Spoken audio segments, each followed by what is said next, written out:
నేను జైపాల్ యాదవ్ గారిని అదేవిధంగా ఇతర పెద్దలందరినీ కూడా కోరుతా ఉన్నా వేదిక మీద. రేపు ఇంకా చాలా మార్పులు చేర్పులు ఉంటాయి.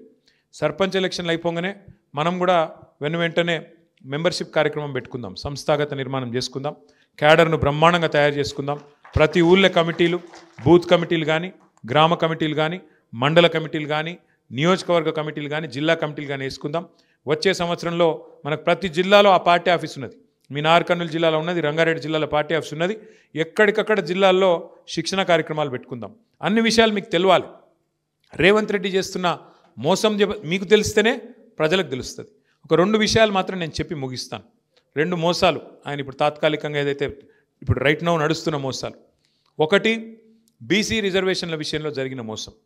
ఎలక్షన్ల ముంగట ఏం చెప్పిండు? 42% రిజర్వేషన్ ఇస్తా. ఏది ఒక సర్పంచ్ పదవి, ఎంపీటీస్ పదవి కాదు, 42% రిజర్వేషన్ ఉద్యోగాలలో ఇస్తా, 42% రిజర్వేషన్ విద్యలో ఇస్తా, 42% రిజర్వేషన్ ప్రభుత్వ కాంట్రాక్ట్లలో కూడా ఇస్తా. మీ ఊళ్ళో వేసే సీసీ రోడ్లు, మోరీలు అందులో కూడా బీసీలకు 42% ఇస్తా అని చెప్పిండు. ఎస్సీ ఎస్టీలకు 28% ఇస్తా అని చెప్పిండు. ఏది కాంట్రాక్ట్లలో వాటా అందులో కూడా ఇస్తా అని చెప్పిండు. సంవత్సరానికి 20,000 కోట్ల బడ్జెట్ పెడతా అని చెప్పిండు. ఏది బీసీలకు అంటే 5 ఏళ్లలో 1,00,000 కోట్ల బడ్జెట్ ఇస్తా, ప్రతి సంవత్సరం 20,000 కోట్ల బడ్జెట్ ఇస్తా అని చెప్పిండు. 2 బడ్జెట్లు అయిపోయినాయి.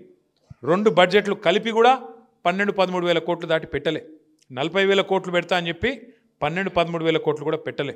దాంతోపాటు రిజర్వేషన్ ఏదో కేసీఆర్ గారు తగ్గించిండు, నేను పెంచుతా, మొత్తం కేసీఆరే అన్యాయం చేసిండు అని అడ్డం పొడువు అసెంబ్లీలో బయట మాట్లాడిండు. మీరు చూసే ఉంటారు. కేసీఆర్ గారు ఉన్నప్పుడు ఆనాడు పంచాయతీ ఎన్నికల్లో 24% రిజర్వేషన్ ఉండే బీసీలకు. మరి ఇలా ఎంత ఉన్నది బీసీలకు పంచాయతీల ఎన్నికల్లో? చెప్పిందేమో 42, ఇచ్చిందేమో 17, అంటే 25%. నార్కర్నూలు జిల్లా అయితే 13% బీసీలకు. మరి బీసీ సోదరులు బుద్ధి చెప్తారా, చెప్పరా?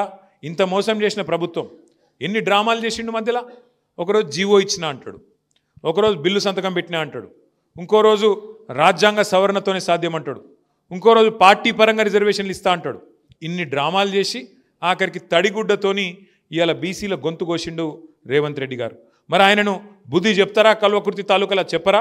మా బీసీ సోదరులే మీరే ఆలోచించాలా, మీరే డిసైడ్ చేయాలా, మీరే నిర్ణయం తీసుకోవాలని చెప్పి నేను కోరుతా ఉన్నాను.